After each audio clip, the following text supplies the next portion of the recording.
You know, I was forced to change the program a little bit, but it doesn't matter. So I put the two titles together, past and future climate variations of the Baltic Sea and the impacts on biogeochemical cycles. So everything will be a little bit shorter. And then I thought, okay, you have received during these days a lot of information, I assume.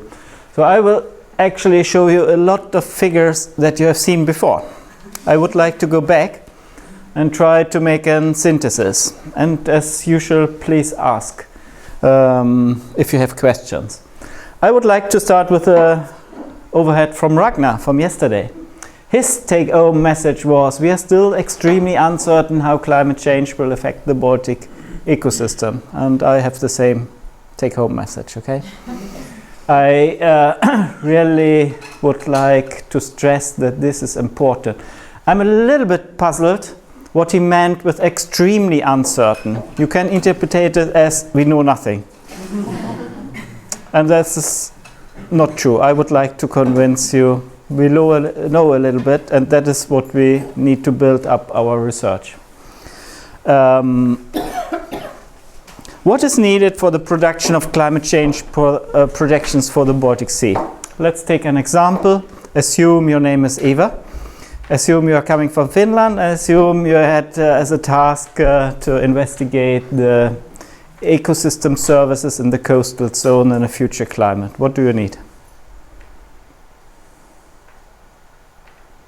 3 things. You're not allowed to answer. But it depends a bit on which services are you aiming for. Yeah, okay, but I would like to have a rather general answer. I mean, the first is you need a model, right? To project somehow your ecosystem into the future.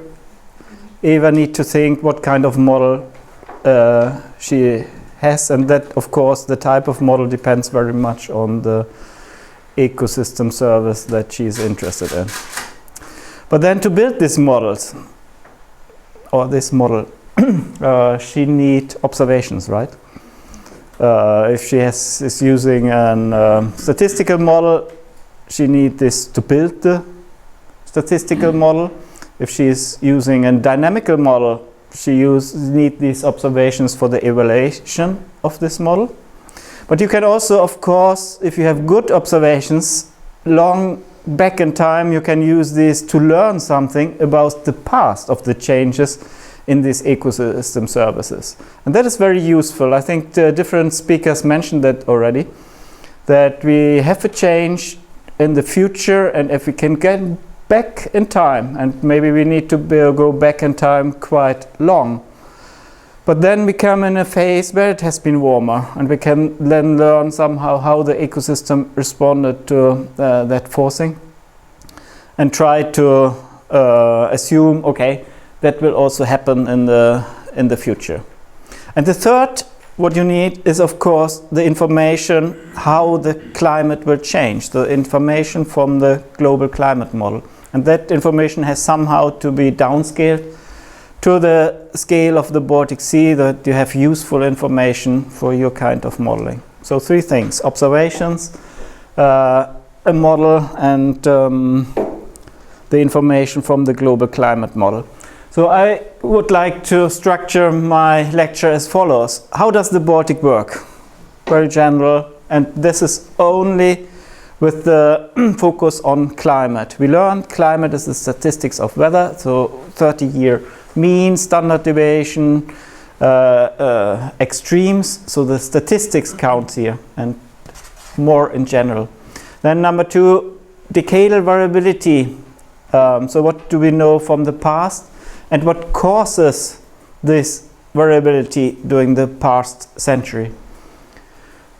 Then I would like to introduce you very briefly, Erik and others have done it already in regional climate models and dynamical downscaling. So you know in principle, so that's a complete repetition.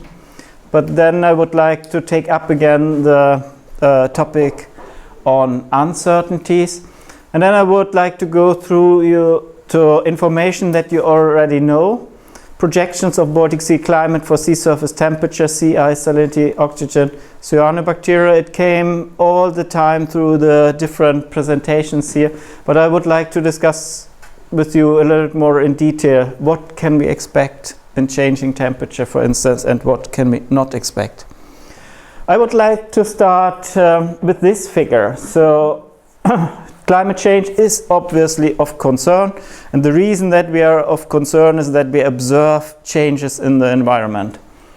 And this is a figure of Belkin, a rather old one. It shows the sea surface temperature changes in large marine ecosystem for a period 82 to 2006, and the different colors show the changes in centigrade per this period. So red means something like about 1 degree or up to 1.4 degree. Blue means a slight reduction. So this is just a trend, and what they did, they have the different areas, the different large marine ecosystem, collected all available data and calculated the trends. So very simple. And then you see, okay, most regions, coastal seas, show an increase in temperature. And that sometimes people say, okay, that's climate change. But if you look carefully, there's a lot of things one might think about. What are the processes really behind? Obviously, so the Baltic Sea here in this list is actually heading all coastal seas in the change. But it's also obvious that those seas that are surrounded by land are warming more than other seas. One can ask, well, why is that? Is that because the water exchange with the open ocean is limited and it's affected more by land, or why is it? Then you see also that the warming, obviously, in the North Atlantic region is larger than in other regions. So why is that? Is that climate change? The projections that we have for the future doesn't show necessarily this pattern as a result of anthropogenic climate change. So it might be that this is actually what we learned before, the natural variability. So a warming in a certain region that we have just because the time period where these data have been collected is rather short. So it's a warming in this region, but it has nothing perhaps to do with the anthropogenic forced climate change. Anna? Could it be that the waters are getting browner in the northern hemisphere and that would absorb more? It could be. Actually, we made a study. It was not the color, but we tried to investigate the effect of phytoplankton, so eutrophication. It's a little bit the same. Maybe not an exact same order of magnitude. I'm not quite sure right now. We found out there is indeed a redistribution in the vertical, of course, but it does not affect the trend significantly. It's rather small, actually. It could be, but I mean, then why not in these areas? So I think it's a little bit difficult. Here's a lot of things to think about that, and it's really a rather short period. But there are changes in the environment. And then there's another important change. So how can we get rid of this? Sorry. That has been shown also during this course. Eutrophication associated dead coastal zones increase in number. What you see here is a map of the globe with a footprint of human being, and the idea is, okay, more peoples are living, more agriculture, more release of nutrients to the sea, to the coastal seas, so therefore the number of dead coastal zones really increase. I found this, I do not know much about this study, but how can we be sure that all these dots are eutrophication associated dead coastal zone? It could be also a contribution from the natural changes, for instance, that we have a warming. But what is found here is that these dots are getting more and more in time. So obviously we have an environmental problem here, and it is actually quite severe in the northern seas, so Baltic Sea and North Seas. So we have, say again, we are now EVA, and we would like to understand something about the ecosystem structure and functioning, good environmental status, biodiversity, and would like to give information, advice to policymakers. So we have a model, and then we need to look at all the different changes. And it could be either climatic stressors, and we had yesterday the discussions, we should not call it really stressors, that is very often used in biological context, we should call it drivers. So climate drivers. And these are warming, salinity changes, acidification, deoxygenation, sea ice reduction that affects. Sea ice reduction, for instance, affects the light changes.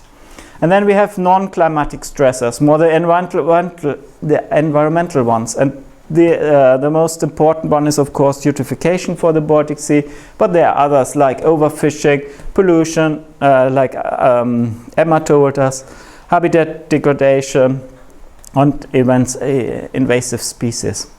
So we have somehow to get this information to force our model for the ecosystem. And obviously we need a tool for this, how we interpret it. And these are the so-called regional climate system models. Regional climate is clear because it's focused on, say, the Baltic Sea, and system means that the whole system is included. Atmosphere, ocean, sediments, land surface, sea ice, ice sheets, but also the biochemistry in the sea.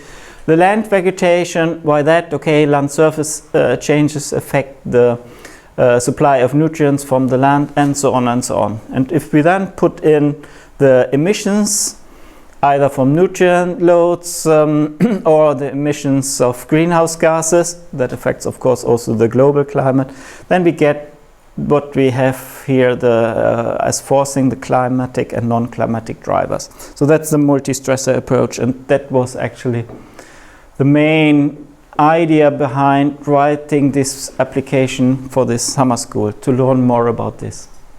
How does the Baltic work? So I would like now to discuss with you very basics. Again, you have heard it, you know it. The Baltic Sea is surrounded by land 4 times larger than the sea surface, and all these different rivers discharge to the Baltic Sea and transport nutrients into the sea. The excess of runoff is quite large, 14,000 cubic meter per second. That means you have a strong gradient in salinity, from marine conditions to almost freshwater conditions, from say more than 14, 15 salinity units to 2 in the very north. The runoff looks like this. This is the annual mean runoff from 1900 onwards to almost today, and the lower panel shows the winter runoff. And the thick curve here is actually the 4-year running mean. You see there's no trend, we learned that before, but there are periods where you have excessive runoff supply.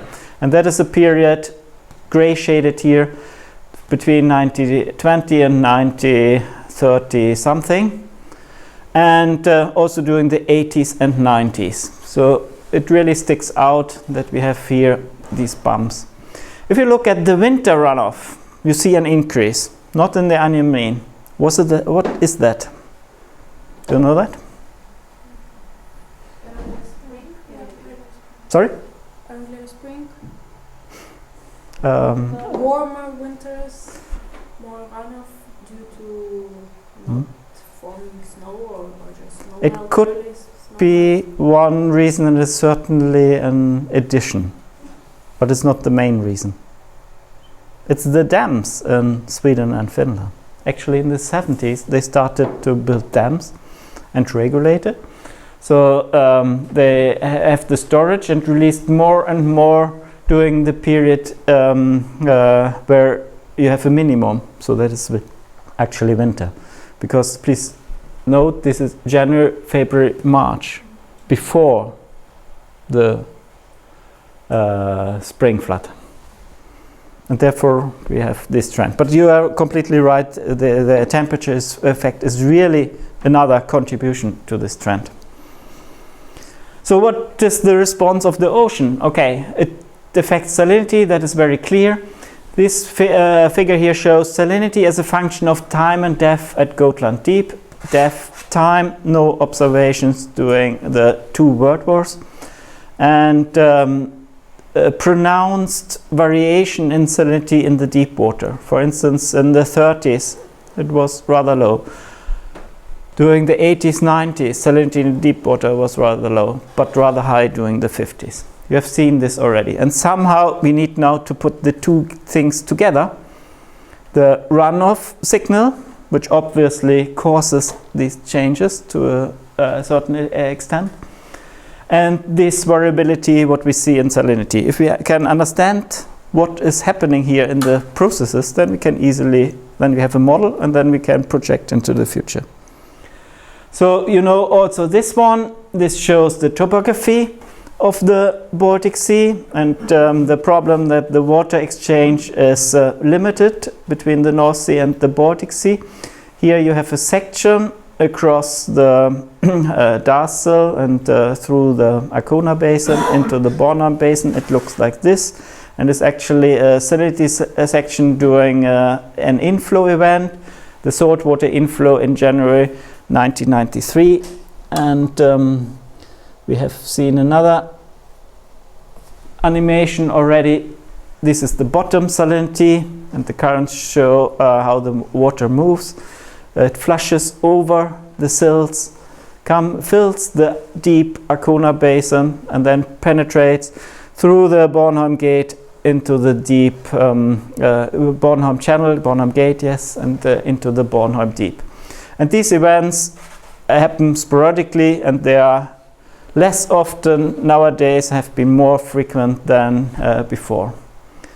So here is obviously something that we also need to understand in addition to the runoff supply, the variation in runoff. So the exchange, the supply of salt water from the North Sea and the supply of fresh water. And this together somehow gives the variability of salinity. Here is a schematic also from the Buck book, how it works. So the red arrows show the inflow of salt water into the Baltic Sea, the green one the dynamics of the brackish water at the surface, and the salt water follows just the topography into the deep Gotland Basin, and then it ends in the deep Landsort Deep. But there are 3 arrows that are important. One is called entrainment. So if the brackish, the salt water is coming in, a lot of the brackish water is entrained again, and it's actually a factor of 1 to 4. So the main bunch of inflowing water is Baltic Sea water, because it takes on the path into the deep basin brackish water. Then we have diffusion across the halocline, and then we somehow the water, due to mass conservation, need to come up somewhere. We have upwelling, and actually you can calculate it with a model. It is in this region where a lot of this inflowing water is coming up and then mixed with the upper layer. That's advection. So this gives us some kind of overturning. I think one of the speakers said we have an estuary, the Baltic Sea is an estuary. This is actually not true. By definition, the Baltic Sea has an estuarine-like circulation. But an estuary, per definition, is a 2-dimensional feature. So you disregarding the effect, for instance, of Coriolis, that you have these cyclonic cells. But otherwise, the vertical part works like in an estuary. This is very different than other seas. And I think that's important to keep in mind, that the Baltic Sea has some very special features. Take, for instance, the North Sea. Here, everything is dominated by the tides. We have also tides in the Baltic Sea, but they are very weak. So it's a low energetic system that allows building up salinity gradients. Whereas in the North Sea, you have almost everywhere mixing and vertical, well mixed layer. So we do not have really this two-layer problem. The North Sea is very much controlled in its response on its response to changing climate from the open boundary. So it's this huge transport from the Atlantic water into the North Sea with a cyclonic cell. So what is happening here, also for the ecosystem, is very much controlled by the inflow. In the Baltic it's different. Of course, we have the saltwater inflows, but then if you go into the Baltic, it's basically a vertical problem. So two completely different settings in the two seas. Please keep that in mind. So what do you know now about changes in climate in the past? And I call this variability, and here I'm very general because I'm not saying what kind of variability this is. The first thing what you do if you have long records, you calculate trends, right? And that people have done, for instance, Fonselius and Valderrama, positive trend of temperature they found during the 20th century at almost all stations and depths. But no significant trend of salinity, and there are other papers that show that. Okay, something is ongoing. And then Ragnar, was it Ragnar? Somebody showed the figure the other day by Anders Ormstedt, showing that the recent warming actually is comparable with some decade in the 1800. Here you see, and that is true, so that there might be periods in the very past that have been rather warm. But if we look at the data for at least the past 100 years, somehow this recent warming is rather exceptional. But we need to keep in mind that there have been other periods during the 30s and 40s where it has been warm quite well as well. And if we go to the medieval warm period, then there is maybe the same situation as we have today. So this is actually, to be precise, it's from a station close to Bornholm. It shows the summer sea surface temperature. And it is distributed in a way that the largest warming we have in summer, and the other season show less warming. It's mentioned here. The warming rates differ significantly among the season. 2 to 3 times more are summer warm than during the other seasons. So something is ongoing, definitely. What about salinity? There is no real trend if you look at the integrated salinity and if you look at the long records. But if you look separately at the surface layer, and for instance for the period 1961 to 2008, then you find sea surface salinity map for June to September for the year 1977 like this, and about 30 years later it looks like this. And if you calculate for the whole period the percentage of area with sea surface salinity less than 7, then you find this curve. So there is obviously a freshening in the surface layer, and at the same time today the deep layer is more saline. So the vertical stratification is increasing, but obviously not the mean salinity is not decreasing. The surface layer, yes, but not the overall. So something is happening here that affects both the surface layer and the deep layer. Yeah? This is a quite short trend. Do you know how it has developed over the century? No, because we have not enough data to go really further back in time. It's difficult to produce these kind of maps. But can you say then that it has certainly been less, or it has become... You can say it. I mean, for the 3 decades that are shown here, you can say it, but you cannot say what is the reason behind it, right? if that is the hockey stick, so really the start of the climate change, or if there are other reasons, you cannot say it. But it's actually obviously, I would like to say here the projection that I will show later with the decreasing salinity are not obviously not in contrast to the observations, but we cannot say right now what it really is. We cannot attribute it, but I will come to that. And then this figure you have also seen already. There is the it is like salinity, but it actually shows density as a function of depth and time. And in colors, you show oxygen concentration hypoxia in yellow. So the oxygen concentration smaller than 2 milliliter per liter, and in red it's anoxic areas. And you see, okay, due to the ongoing eutrophication, you have obviously a trend here, but the physical system really has a big impact. There's a lot of variability that makes the trend, that disturbs the ongoing trend. For instance, this period, you know, that was the stagnation period, and so on and so on. So the physics obviously affect very much the biochemistry in the Baltic Sea. Okay, we heard a little bit, I think it was Eric, or was it Anna, I don't recall it, that there's, our climate today is very much controlled by the North Atlantic oscillation.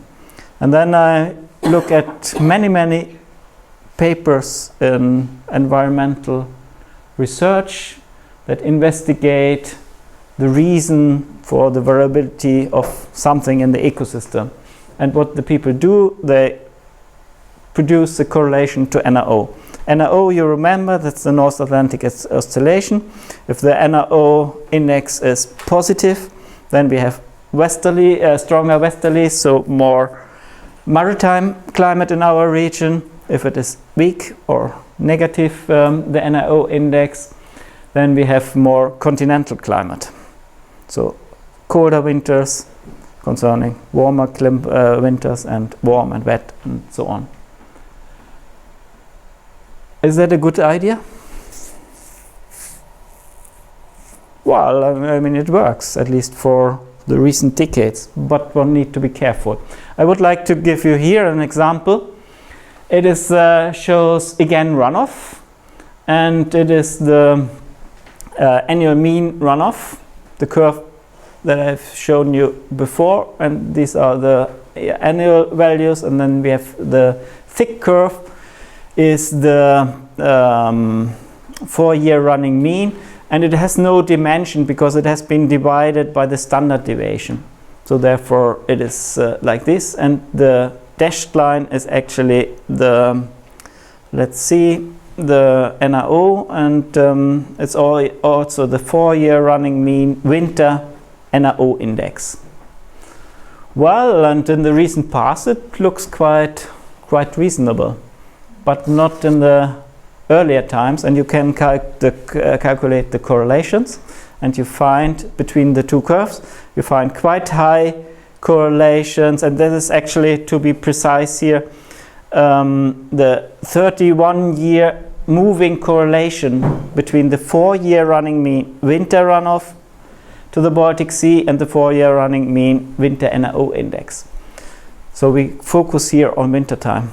You see here in the past decades quite high correlation. So for this kind of analysis it's a good model to use the NRO index, but if you're going back in time it breaks down.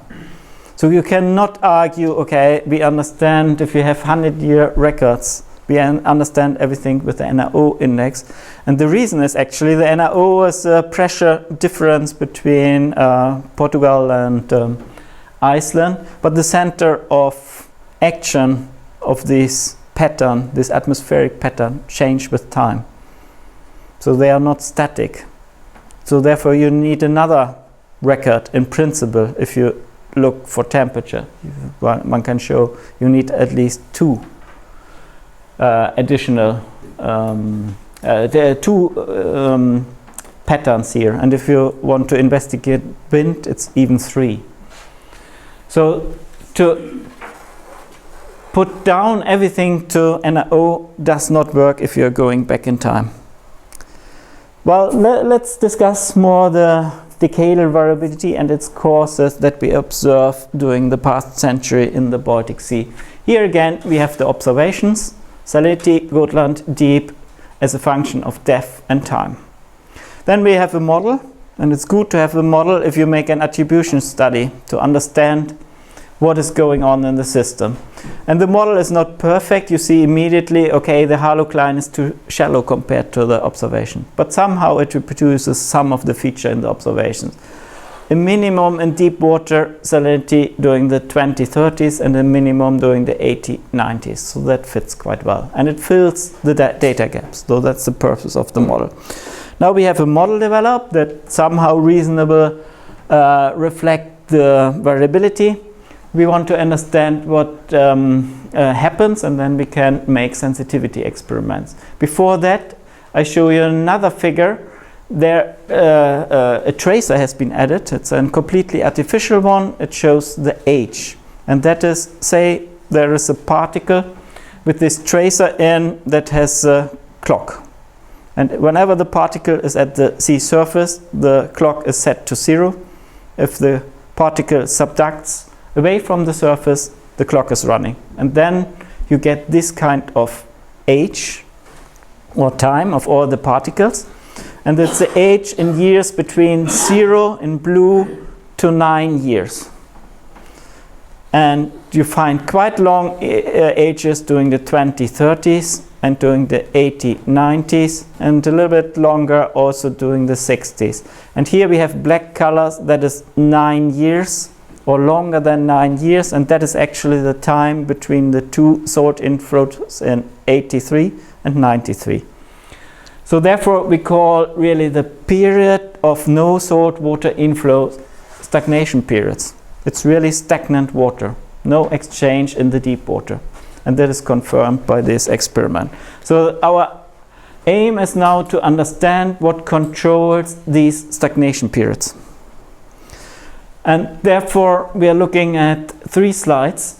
Salinity, and that's the volume average salinity in the Baltic Sea. Runoff, that's the total runoff, annual mean runoff to the Baltic Sea.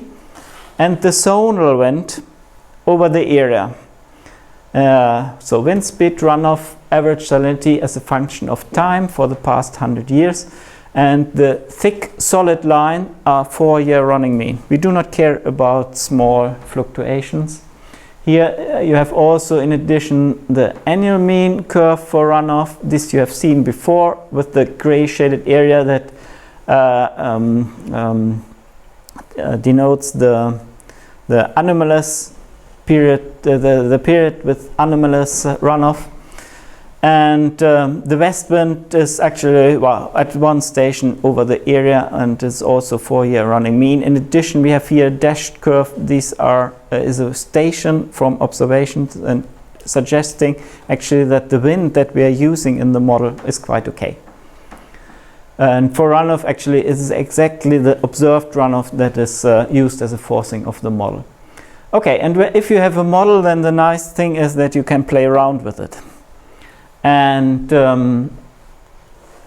this is the curve when you put in runoff and wind as observed or calculated.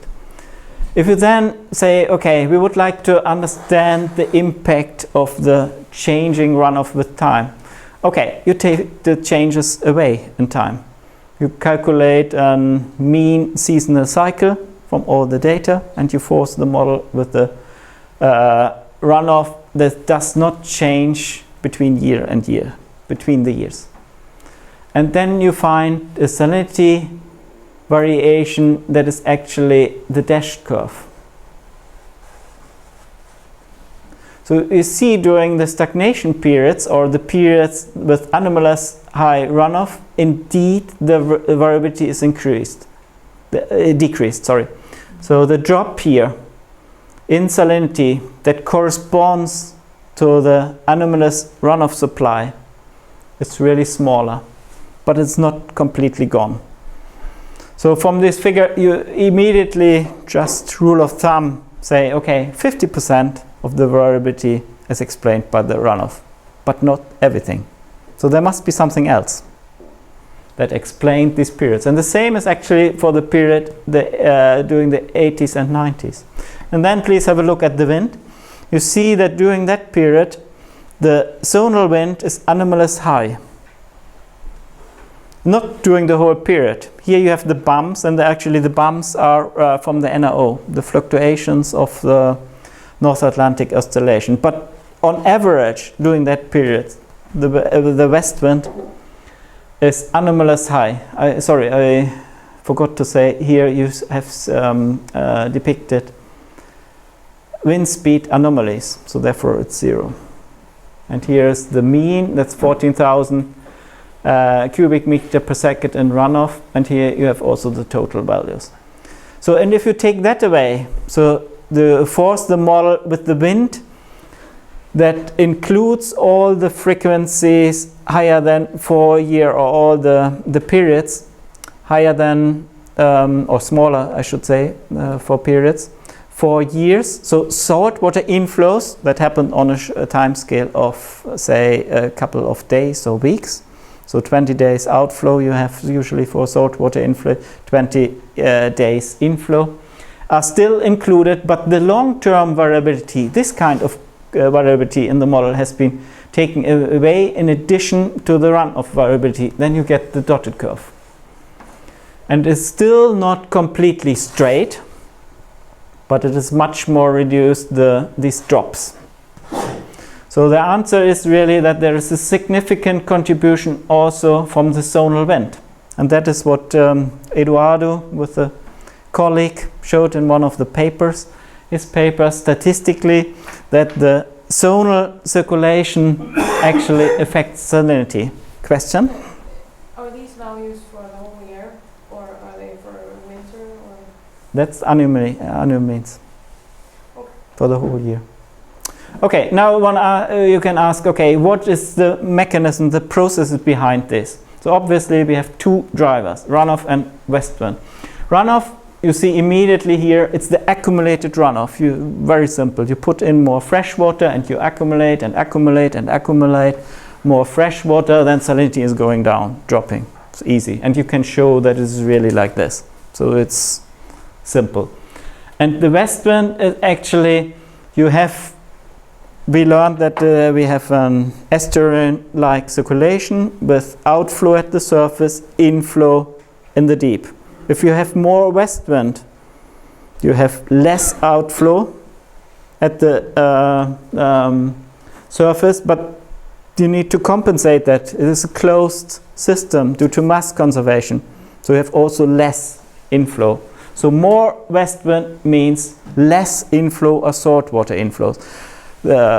Saltwater. The inflows are still there. All the time there. They are forced by short-term weather forecasts. But each of the inflows are a little bit smaller in a system, in a phase, during a period where you have anomalous, strong zonal wind on the time scale 4 years and larger. So if there are any systematic changes in the large-scale wind field, it should affect the salinity in the Baltic Sea. So we learned half of the decadal variability of salinity is explained by accumulated freshwater inflow variations, and another significant part is caused by the low frequency variability of the zonal wind. And the remainder variability might be caused by the high frequency wind anomaly, really that there are certain patterns in weather patterns do not occur. For specific atmospheric conditions causing saltwater major inflows, I wrote here, without specifying this more in detail. But we found then also other things, that the impact of river regulation, for instance, the change in seasonality in runoff has no impact, and the reason is simply that the time scale of the Baltic Sea is so long. It responds on time scale longer than a seasonal cycle. The impact of sea ice, that means air temperature. So if you have a period where it is warmer, less sea ice, you can think of sea ice is like a lid. on the surface of the Baltic Sea that hampers saltwater inflow. So the volume cannot change so much, and that might have an impact of salinity, and our research showed it is not the case. And also no impact has the sea level on decadal timescale, not on long timescale, but on decadal timescale. I will come back to this. But the variations, the shorter term variations, decadal timescale, and shorter, but not, of course, to the timescale of saltwater inflows, have no impact. Okay. Now we learned a little bit more about the system, and Torsten has a question. I have a question. Yeah? For the salinity, could there be, because of the quite impact on the runoff, could there be any importance of particles or organic matter or whatever influencing? Because if you have more runoff, you might have more particles coming in, you might have different absorption in the water, you might get a different solidification or circulation, thermal solidification patterns, and that may influence overall the salinity circulation of the, that may affect salinity. Would that be any? I think in the Baltic Sea we have the situation that the salinity gradients that I showed in the beginning between almost 0 and 15 are so large that they control completely the density gradients. Everything that is coming in addition, temperature, I mean, of course you have the seasonal thermocline, but that is within the well-mixed surface layer. Otherwise, every temperature or particle-related density variations are much, much smaller compared to salinity changes. Okay, so this is simple repetition. Again, regional climate models and dynamical downscaling. So coming back to Eva's problem, she need to come to somebody else within the Baltic app program and say, well, please provide me the information, otherwise I cannot do that. So, and the only thing that you have information are from the global climate models.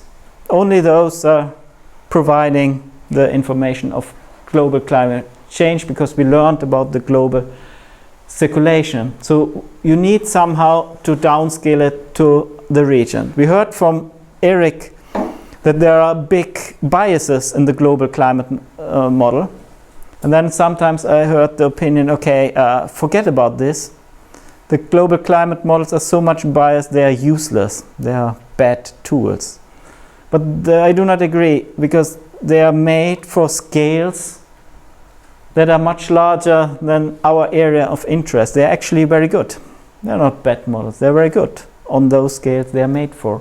But they have biases, and these biases on the scales of the Baltic Sea are for us substantial. So therefore we need regional climate models. Eric explained it. This is one example for Europe and Scandinavia.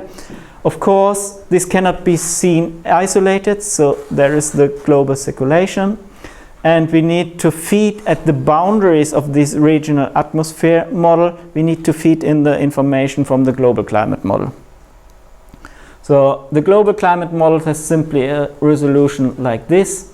That means the Baltic Sea features are not resolved in detail, so it's rather useless, because the Baltic Sea in the global model could be a lake or an open bay of the global ocean.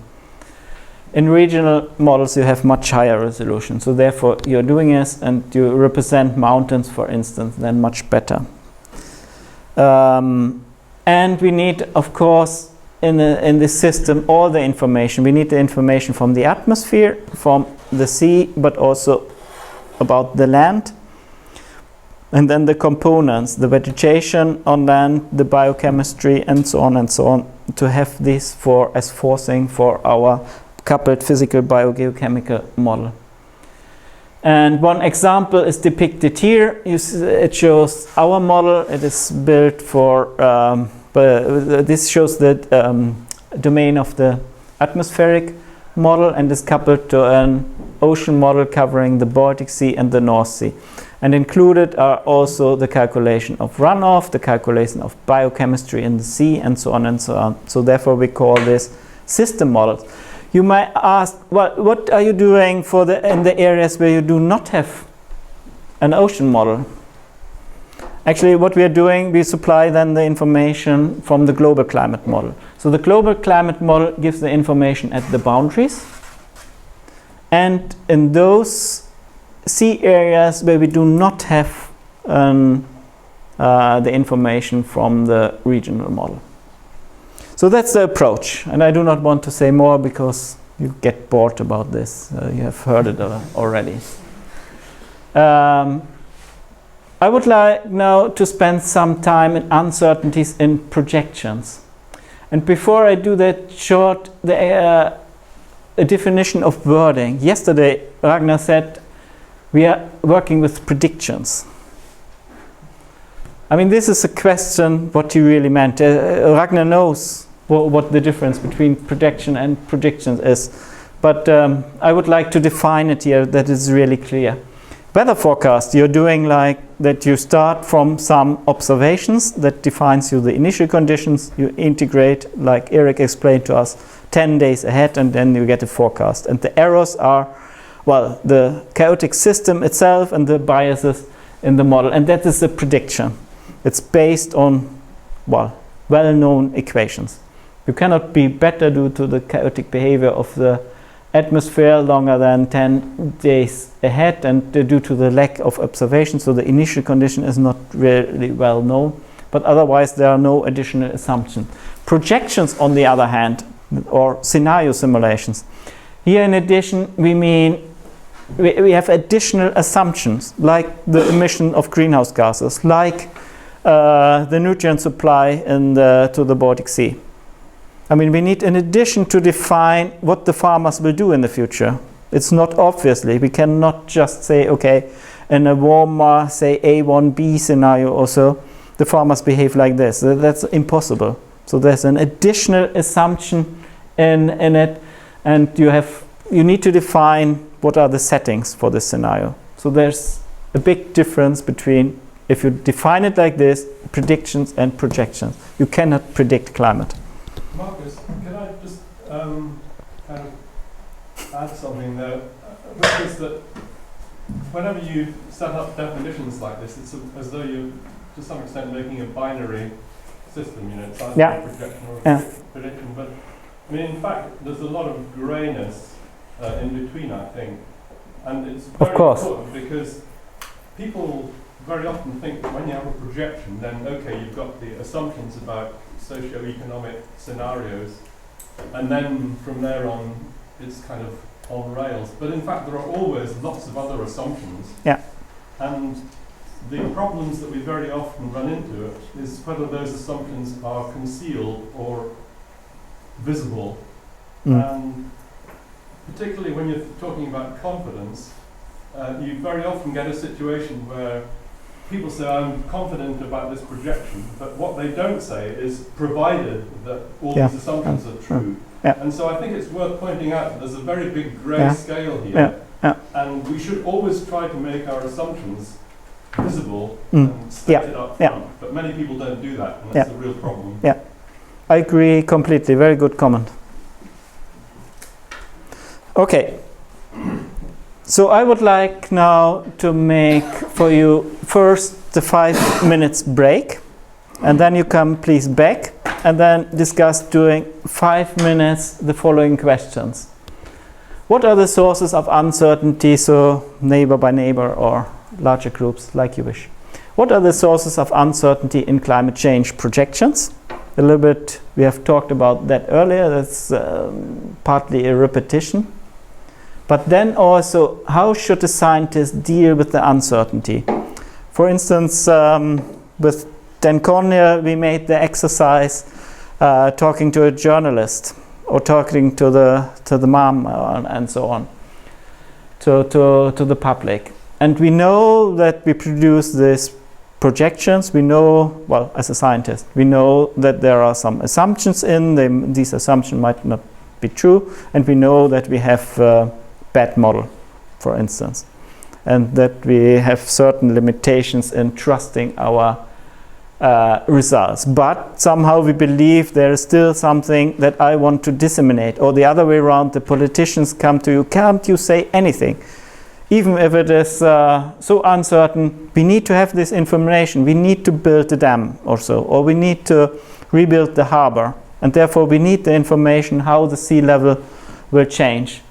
So how should you then deal with the uncertainty? Should you say to the politician, well, build it like the worst case scenario that you have? Or what is a good strategy? Please discuss it, how you would deal. I can tell you later some examples where I have been in such a situation and didn't know what to do. But first, 5 minutes break, and then please spend another 5 minutes to discuss this.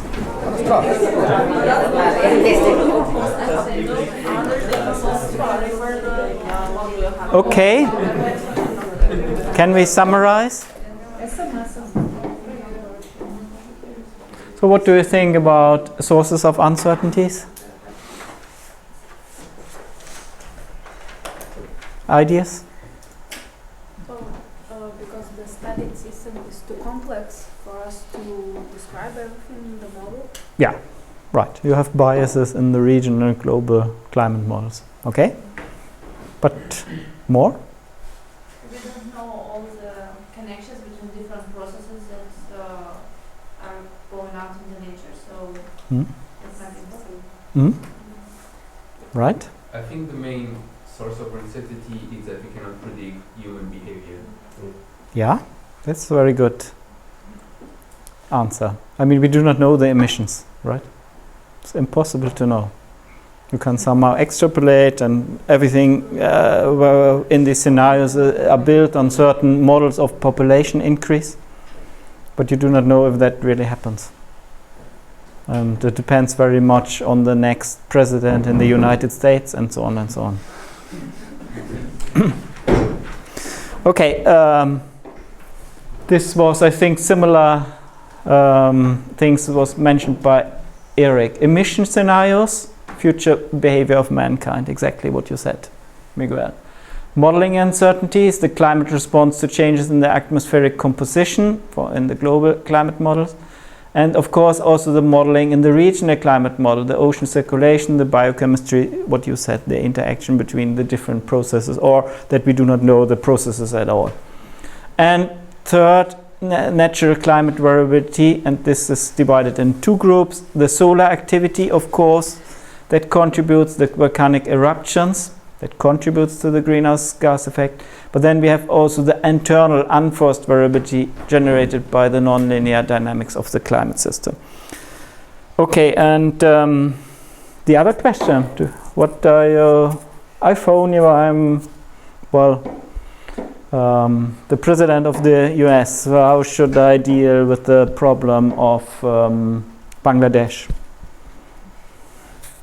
Please, you are the scientist. Answer. Or any other kind. I mean, I have been in this situation. Once we worked on the impact of changing climate on the biochemistry, made a publication, and then I was contacted by a journalist, and he asked me, he wanted that I say, okay, everything will be worse.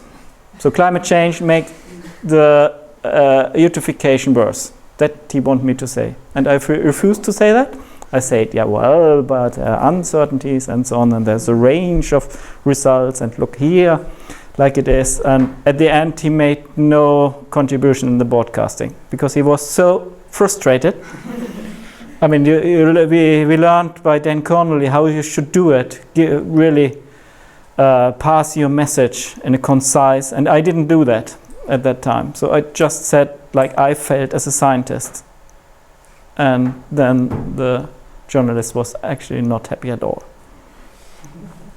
because he could not deal with them. And the question is actually quite deep. Should we somehow be involved in designing the Baltic Sea action plan? Okay, yes, but then making the implementation of the Baltic Sea action plan, is that on our agenda? Shaking head. I think it's hard.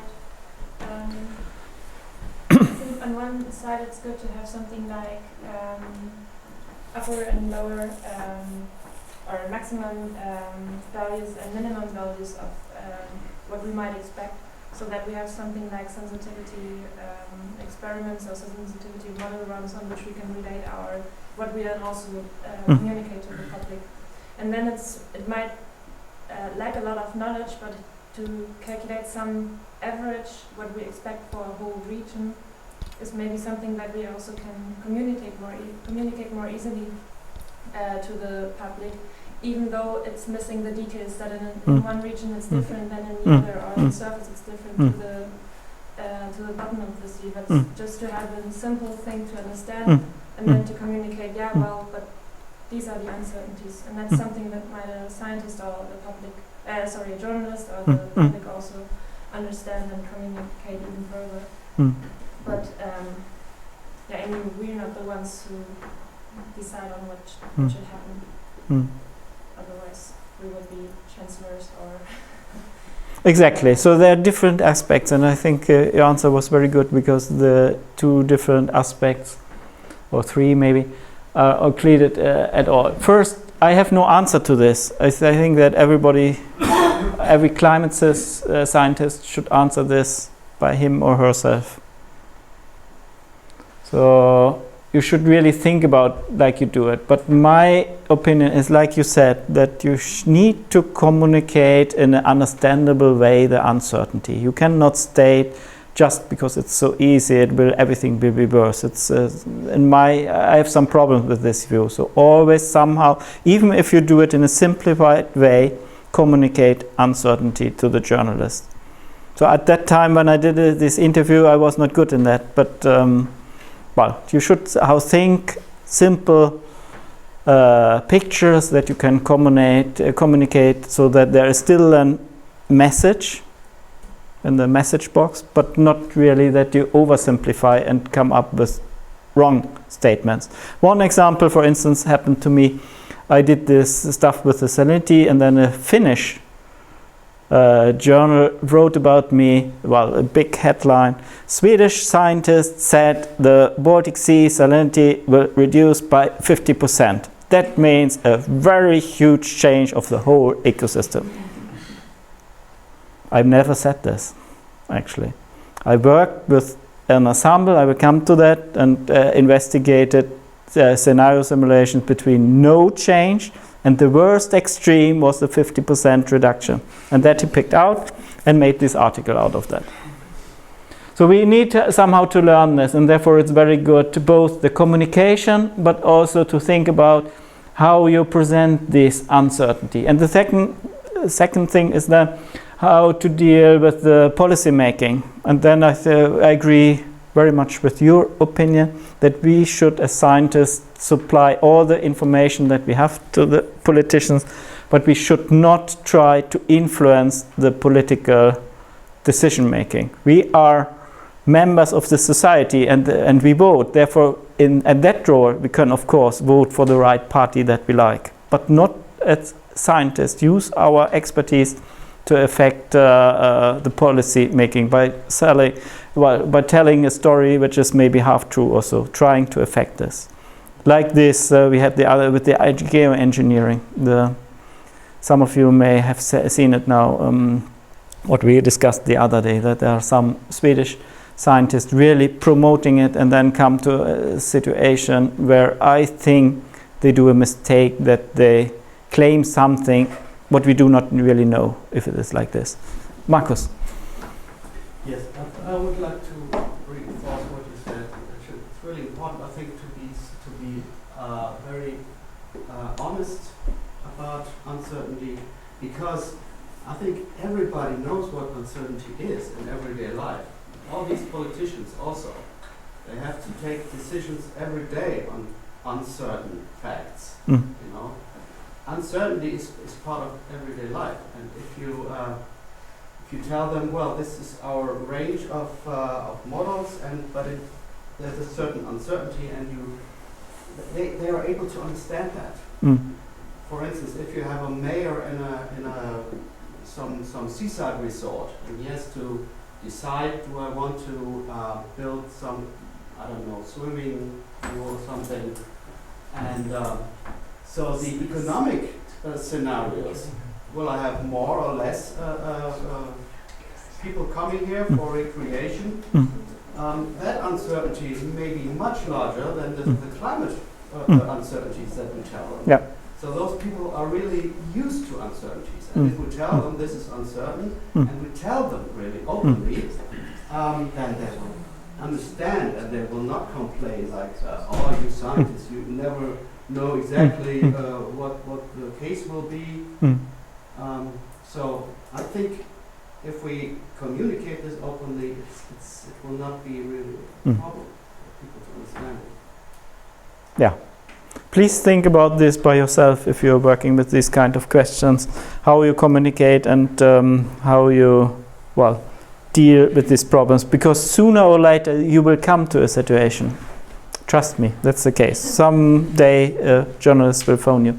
Anna. Yeah, of course. Before we go on, you said something about the difference of statistical and dynamic models. I don't really know. Okay. Could you repeat? Eva might answer this in very much detail because you are looking now in different models, and so statistical models are based on statistical relationship. You assume you have COT and you have NRO, and then you build a statistical relationship between NRO and COT for a past record, and then if you know how the NRO would develop in the future, that we do not know, but assume that you know it, then you have a model, because you can then calculate the COT concentration. Dynamical model, we usually understand a model where you put in the processes. So the models for the ocean, for instance, are built on first principles: conservation of mass or volume, conservation of energy, momentum, and so on. So these are the Navier-Stokes equations in a certain approximation.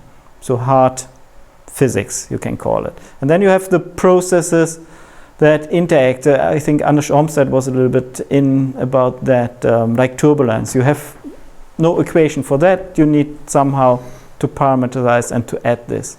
And but this is still dynamical, because you think how the process works, you put all the processes in your model, and then you calculate it. You can also do, I mean, in addition, it's not only with these Navier-Stokes models, it can also be a process-based model. Like in Anders' book is described, they're only really those processes that matters are considered. So included in the Navier-Stokes equation. For instance, you can think about sound waves, maybe not important for climate, right? So take them away.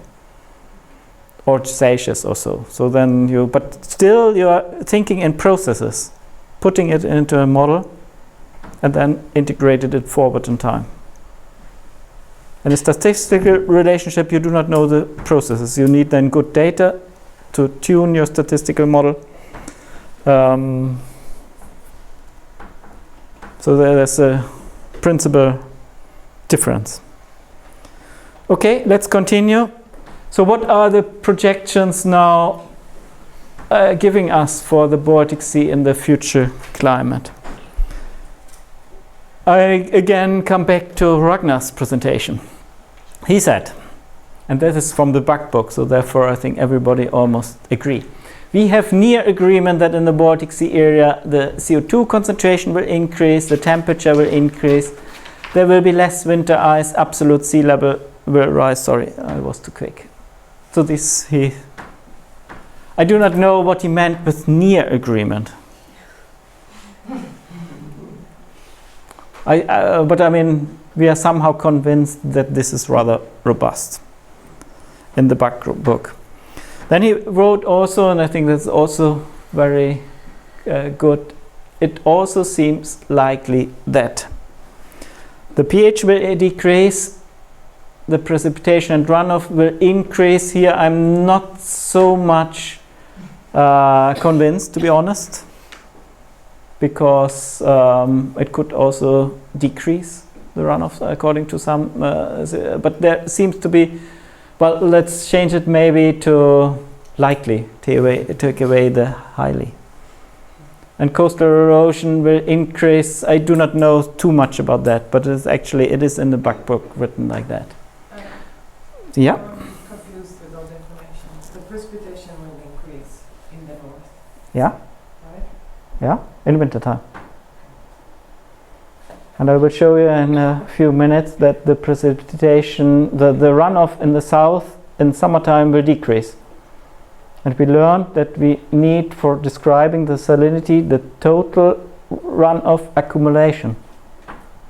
So it matters, it doesn't matter where the water is coming in, but we need to compare two big terms and the difference about them. The supply and the increased supply in the north, and then a decrease in the south. Which of these parts are larger in a warmer climate? And that gives the uncertainty, because the difference really matters. Okay, we don't know, he said, about winds and storms. That's right, but here we can argue something we know actually about winds. I will show you. Time and place of precipitation. I mean, that is a little bit coming back to the earlier slides. They are related. So therefore, I would be a little bit more careful with precipitation. Major Baltic inflow. That's right. No, not so many people have worked about that. And salinity effects of changes. And then are some other topics more that I do not want to discuss. He said it yesterday. Clouds, immigration, invasion, and so on. I mean, if you come to the level of ecology, it is getting uncertain, more uncertain than working with just the physics. Okay, let's repeat a few slides. Changes in the atmosphere and on the land surface. Eric, I think, showed us this one. Temperature and precipitation changes over Europe in an, medium projection. That's the temperature response, so the anomaly in some degree for the whole year, for the winter and for the summer. The same for precipitation, and the last one forget for the time being. So we learn that in winter time the north is warming more, and it's quite strong because we have the polar amplification. In the south, in summer it is the south that is working more.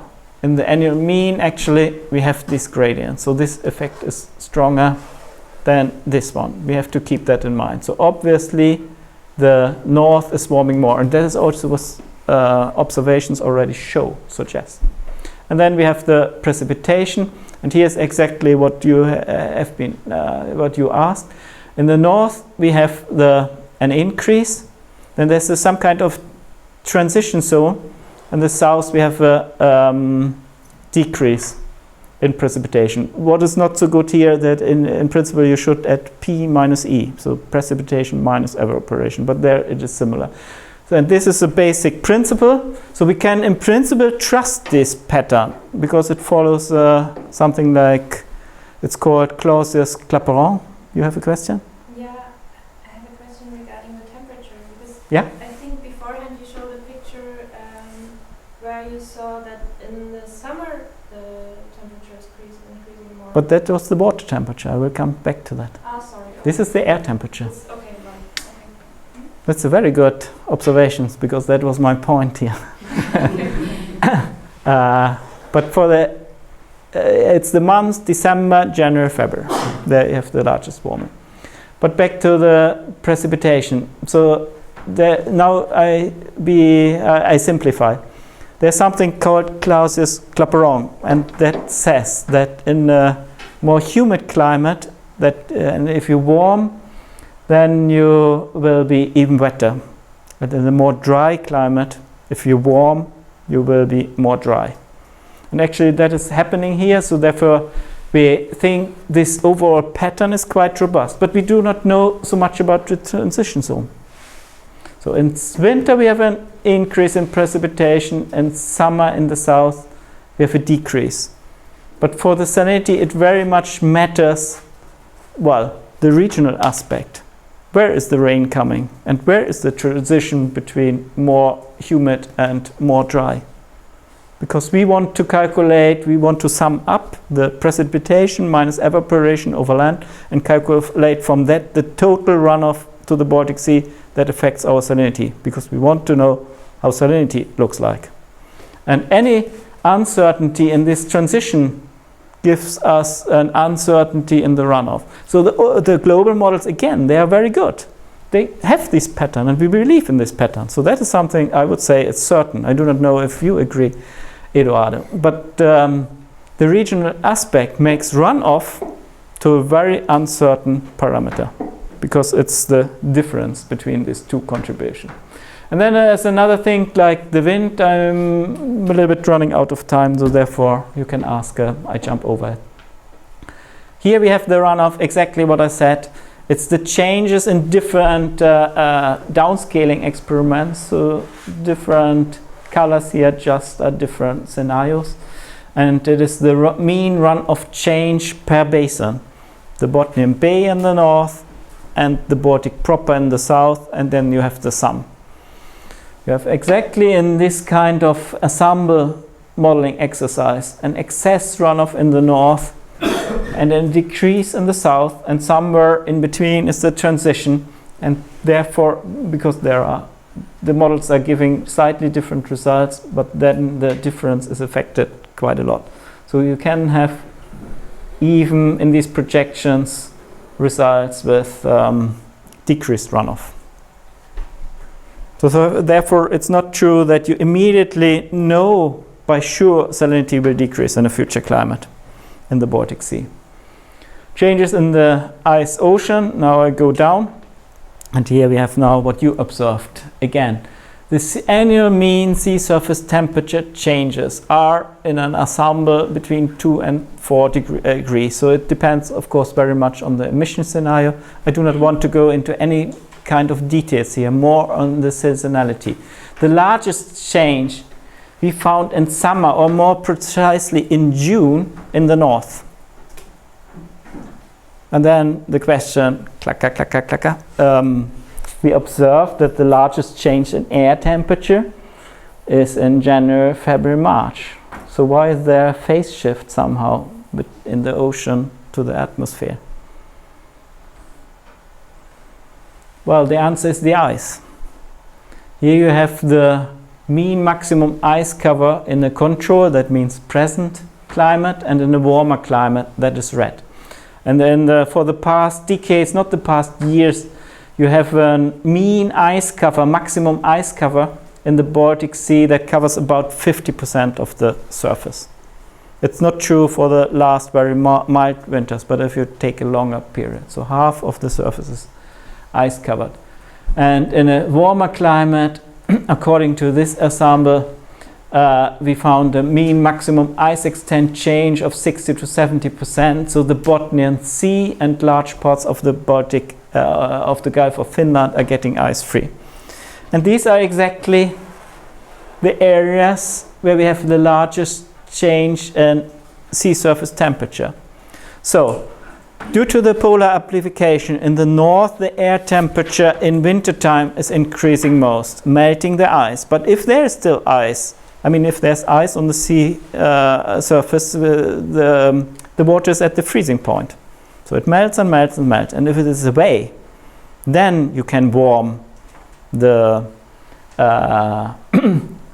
water column. So in winter, the change in the north are very small, because there's still ice in this scenario. But if it's gone in June, then you warm the areas where the ice disappears in the mean, and that's the Botnian Sea. So that's the explanation. So this is also something very simple, therefore you can trust it. You can trust definitely these numbers. Then you need to go in, well, which scenario is it, what do we believe, what are the assumptions behind that, and so on. But this basic mechanism we found in all of them. So the magnitude is uncertain, but the pattern in this case is certain. Now to salinity, the most important but also most difficult question. This shows the salinity profiles at Gotland deep as depth, and they are mean ones, so for a long period. And the black curves, what we have for today's climate, and the gray shaded area is the range of variability. I talked about the decadal variation, so that we have stagnation periods. that we have periods with high salinity and so on. And that is the variability in this range. It's actually, to be precise, 2 standard deviations. And then all the colored curves are the projections. And if we use all the and different model runs with different global climate models, downscale, but the same emission scenario, it's a A1B in this case. And we compare here the period 61 to 1990 with the period 71 to 2100. This is the result.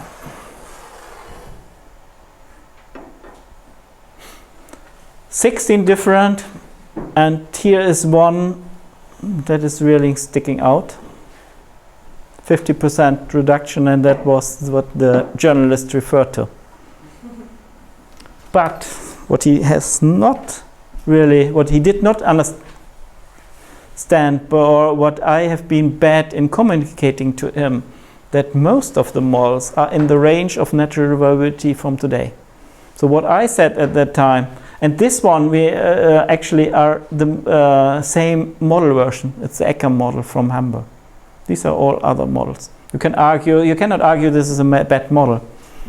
It's actually the best, but this is not necessarily the true. So but how should you communicate these results? So I said always, well, all the results suggest something between no change and 50% reduction. I cannot say this 50% reduction is wrong, but I can say, well, this is the outer limit. So everything according to this results is possible. But you cannot make it like there's a 50% decrease in salinity. Then I would like to come back on the mechanism.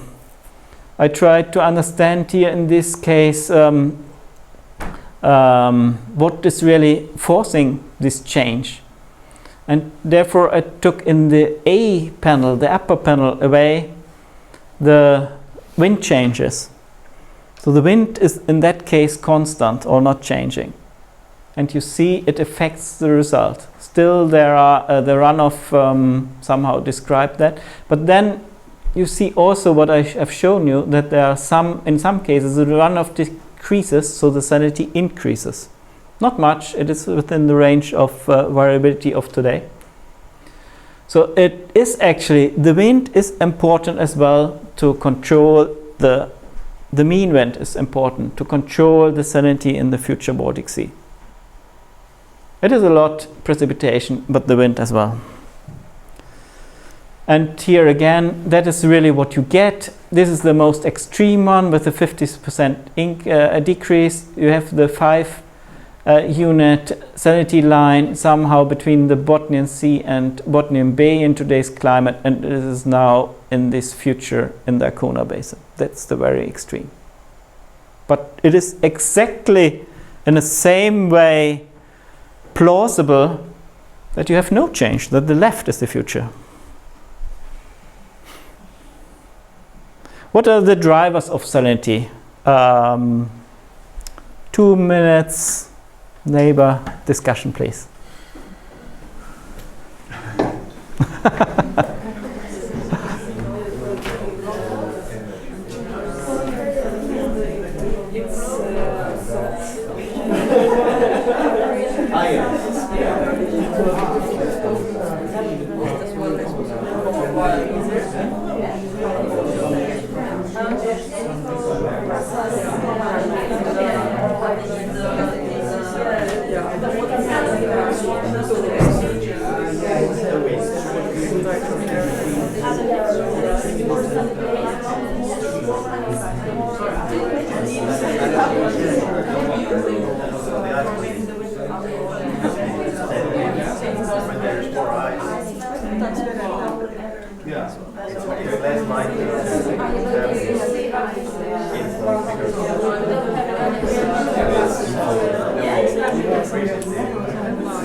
ainakin laitan.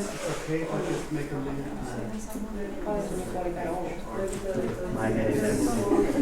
Siinä oli hinnasta, mutta se häviää.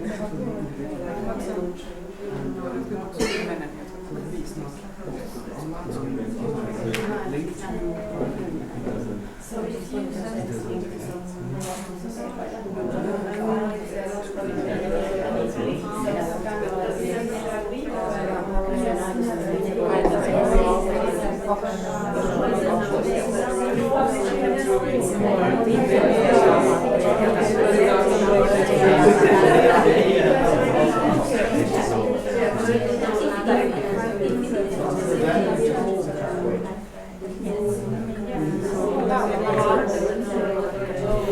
Okay.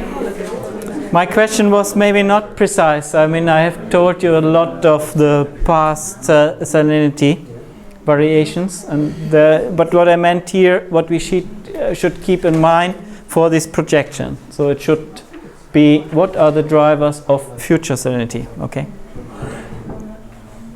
And in principle, I said some results I said already, but be careful. These results are rather old ones. So they do not include everything. So any ideas?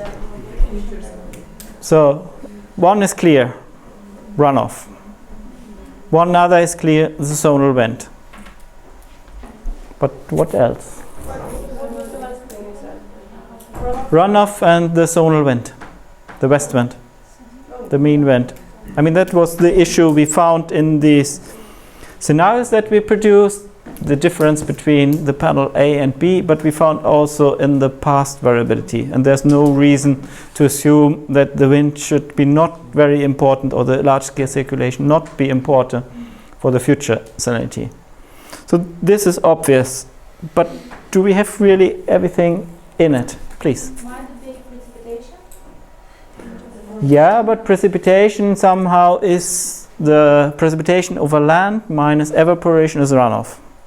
And precipitation minus evaporation over sea is about 10% of the total runoff to the Baltic Sea. So it is 10%, okay.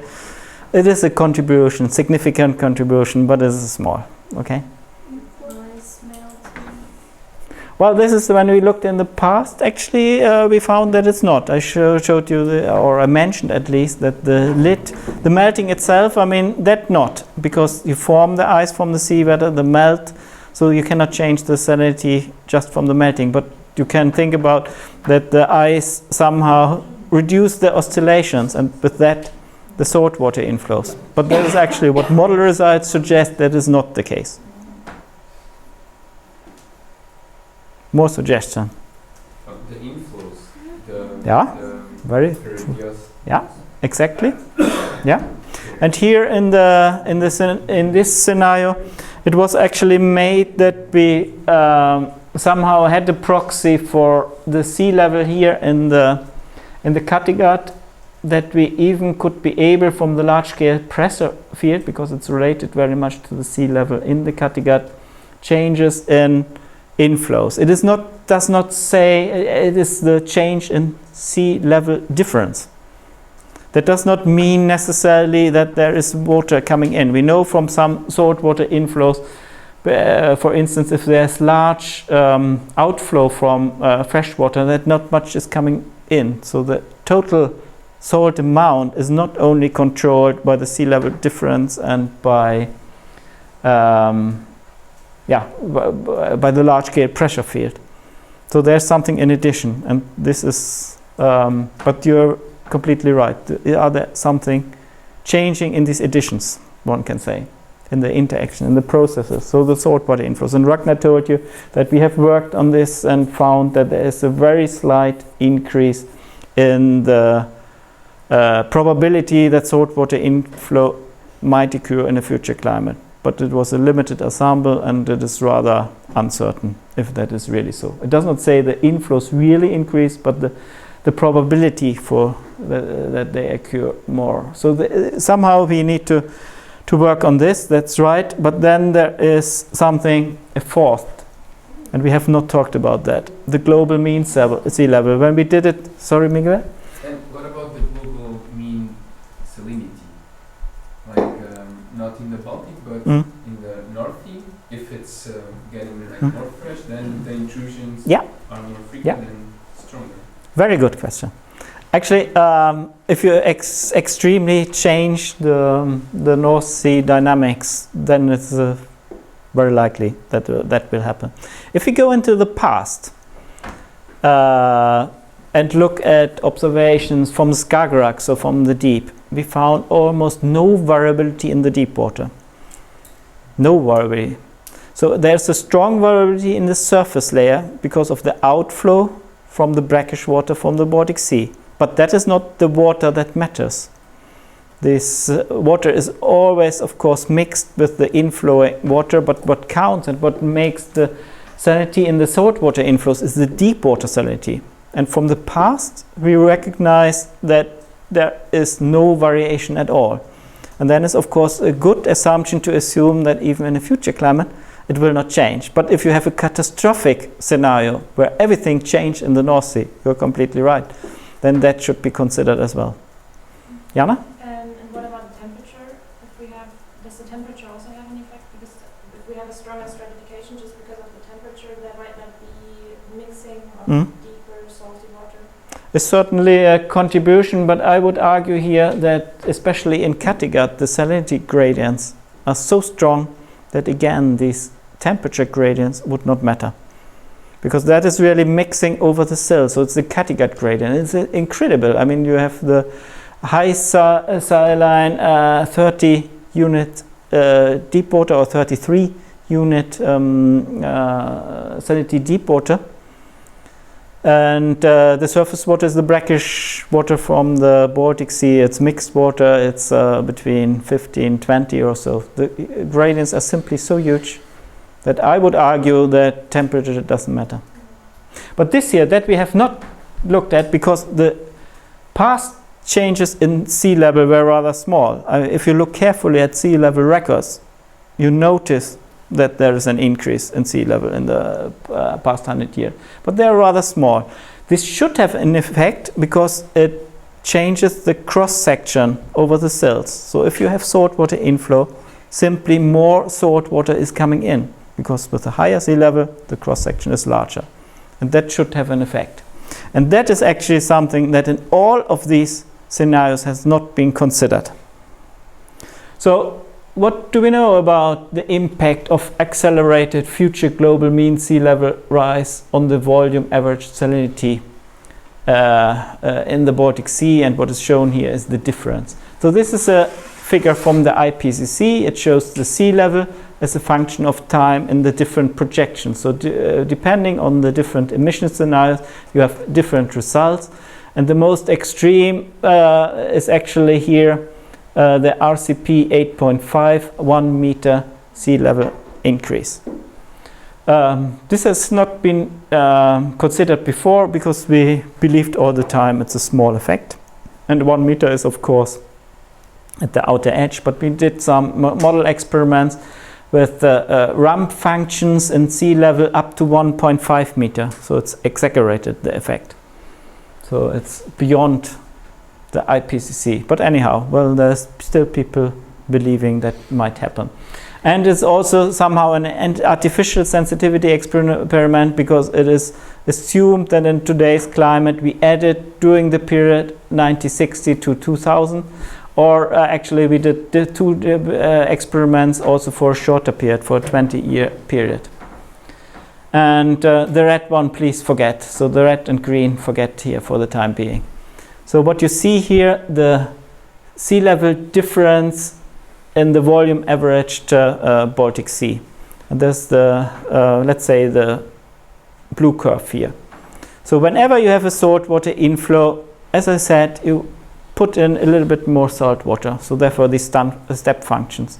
And you add up with more than 1 unit. But if you think that, well, this 50% reduction due to precipitation and wind might be an overestimated, the others were in the range of variability or a little bit outside that, and that is actually in that order of magnitude, 1 salinity unit. So here's a process that is obviously exaggerated, but that can counteract. And then I'm coming back to what we have seen in the past, that the surface layer is getting freshened, and the deep layer is getting more saline. And this could be actually for the future continue due to this effect. We do not know that, but this is one research hypothesis. So I would argue that if we look at these small salinity changes in the not catastrophic scenarios, this somehow, say just we work with 50 centimeter, and then we end up maybe with just 0.4 or so, a small amount. But this is then should be subtracted from the effect from total runoff and precipitation and wind. I jump over this. Would you say that that would be the case in the Gulf of Bothnia and Botany Bay? What do you mean? I'm now talking about volume averaged, and in principle, if you have long time, say 30 years, and when we do this climate change projections, then we are working on 100-year time scales, and then it's almost homogeneous change. It's in the very north, the salinity change is always smaller because you are already small. I don't have shown this slide yet, but otherwise it's rather homogeneous on this long time scale. So what is your question? Sorry. When you said that top layers would be less saline and bottom layers would become maybe more saline, if that circulation, like if this inflows of water and this difference would also get into the northern parts. It's a hypothesis. So what I referred to was the observation, and I think it was a 30-year difference I showed you from the past. It was a salinity from 1977 and compared with 2007. So 30 years in between. And for the projections, I'm really talking about a 100-year perspective from today to 2100. It's really important that we are working on these long time scales, because then you can assume everything is mixed. Does that answer your question? Otherwise, come to me. I will tell you how it looks like. So another issue is actually when can we observe it? I mean, I try here somehow to make the link to the past observations to have some plausibility if the changes are, what can we expect? Mean temperature, and this is actually ensemble mean volume average temperature and salinity. And ensemble means you have 15 different runs with different models. You do it, you put them all together, and the mean is this solid curve under a certain greenhouse gas emission scenario. And you have an increase of more than 2 in the whole water column. And then you have the spread in the ensemble. They are not equal, so therefore you have a range, and this is the standard deviation among all the results between the dotted line and the dashed line. And then you can ask, okay, statistically, when is this significant? When can we argue we can observe this, assumingly that this model system is like the observations? And then for temperature, and that is actually these lines. For temperature, you see around the year 2030, we can be sure that this is statistical, this increase is statistically significant. And the same for salinity, the reduction here, it's also about the year 2030 or a little bit earlier. So all the trends that we see today, if our model system is correct, I mean, that's the assumption here. But we cannot say, we have difficulties with the attribution of the trends we see today. So I was very much often asked, okay, you project the salinity will decrease, but we can't observe it. According to this, you should not observe it. It's impossible. The models say you can't do it, partly because of the model biases. That's true that we have lack in knowledge, but partly because of the natural variability. So the model system would suggest a significant change not earlier than 2030.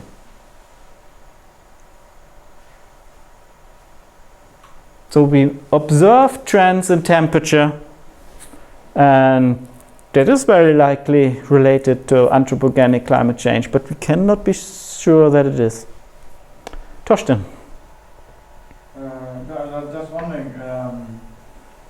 isn't that so that you count on the climate model and the past and the last 30 years or so?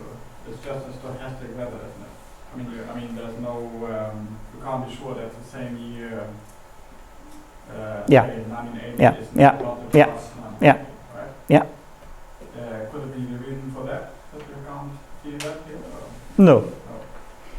It is just the year-to-year variability, the natural variability. Yeah. Plus, I mean, I have been here I have simplified here, plus the uncertainties in the models. And I mean, the observations do not have this uncertainty. But, so I have, a little bit imprecise. But I assume maybe if you have done it with just one model, and reduced impact of the model bias, because just by assumption you will get very similar results.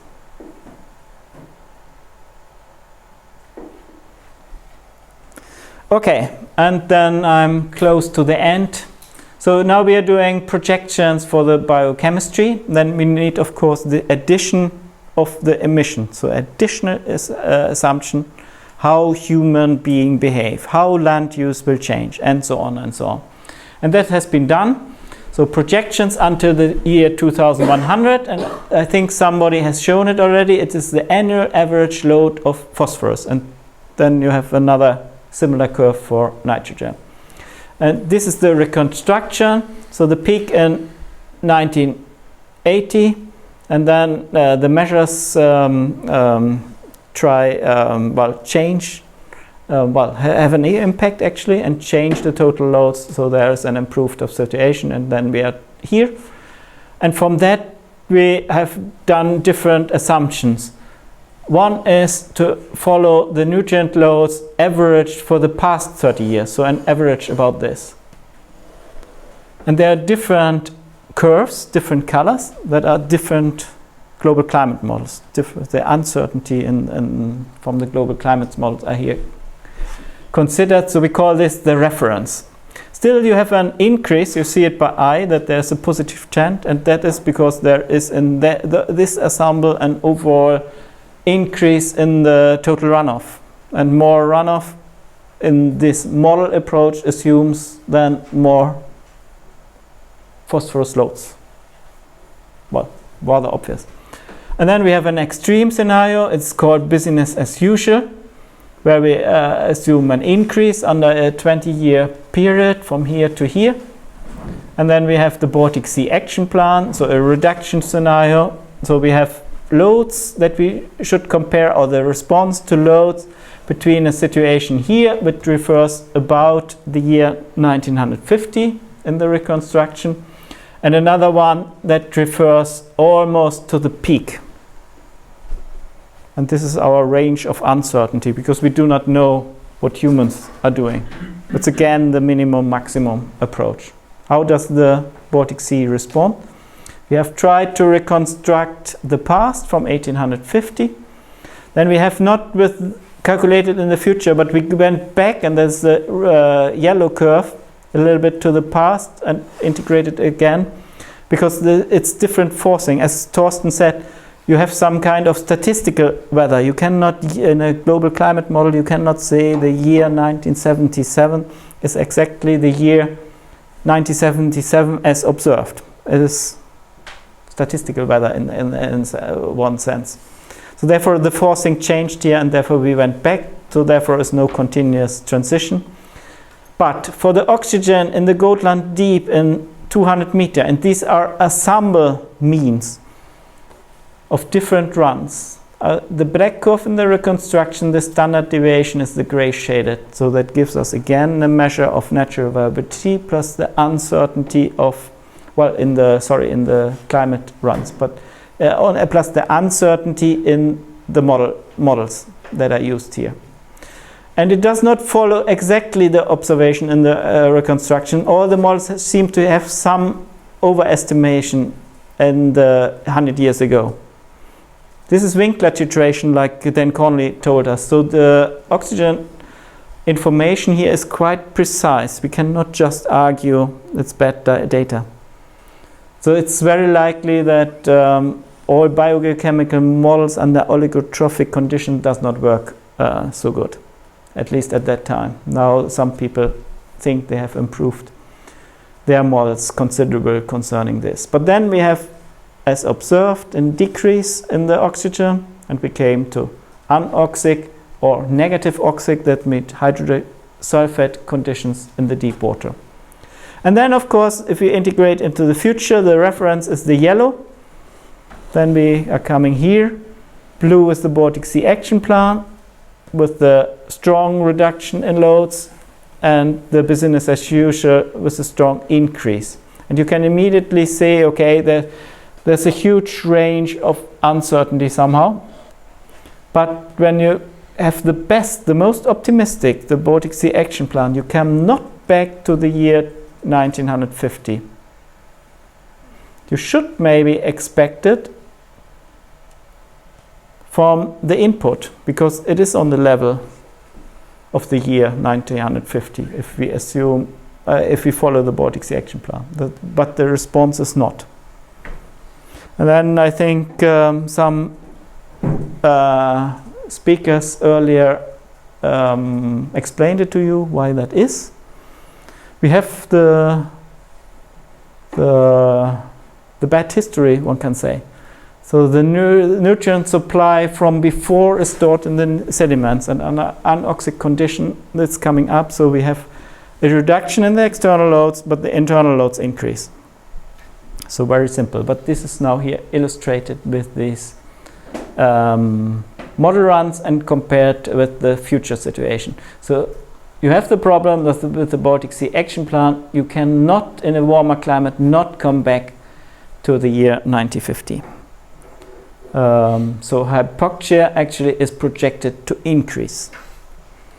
Okay, this shows this, but I want to finish. This actually shows that, as Ragnar says, also in the projection, the first occurrence of cyanobacteria bloom occur earlier. So the projections are consistent with Ragnar's satellite observations. So what are the lessons learned? The reconstruction of past climate variability helped to constrain the sensitivity of biogeochemical models, but also physical, of course. But here it's the focus on the biochemistry to nutrient load changes. So when we have a model, it is important to evaluate it, but it is not only sufficient to evaluate the mean, say the past 30 years. That's not sufficient. We want to investigate nutrient load changes of 30%. So we have really to go back quite long in time, so to 1850, and we need to show that the models are able to simulate the transition from oligotrophic to eutrophic, because otherwise we cannot trust the changes that we expect for the future according to the scenario simulations that we have here. Projections suggest unprecedented changes in the future ecosystem. So large changes with concern if we now just focus on hypoxia, but there are other parameters as well. Despite large uncertainties due to unknown nutrient loads, biases of the global models, biases of the biochemical models, and natural variability. So even if this is really a huge range of uncertainty, we can state with some confidence we are not coming up to this state. Maybe not expected 1900, but we are coming up not to 1950. Maybe in some of the models within the bunch of cluster of Baltic Sea action plan simulations. In future climate, enlarged nutrient loads due to increased runoff. So these are the three major drivers that counteract nutrient load reductions. The nutrient loads just increase because due to increased runoff. The nutrient loads, well, we have a reduced oxygen flux from the atmosphere to the ocean due to increased temperature. That's also obvious. That's a small effect, but you have it everywhere. In the coastal zone, everywhere, it doesn't depend on stratification. It is just that the oxygen saturation concentration is temperature dependent. So a simple physical process. And here we can also state this is certain, because this is a physical law. And the third one is the intensified internal nutrient cycling, like that the loads from the sediment may be available again, result in substantial increases in both primary production of organic matter and oxygen consumption for its mineralization. Without drastic nutrient load abatements, and here I'm just repeating what Dan Kernel told us, hypoxic and anoxic areas are projected to increase, and therefore it's important that we act. Thank you.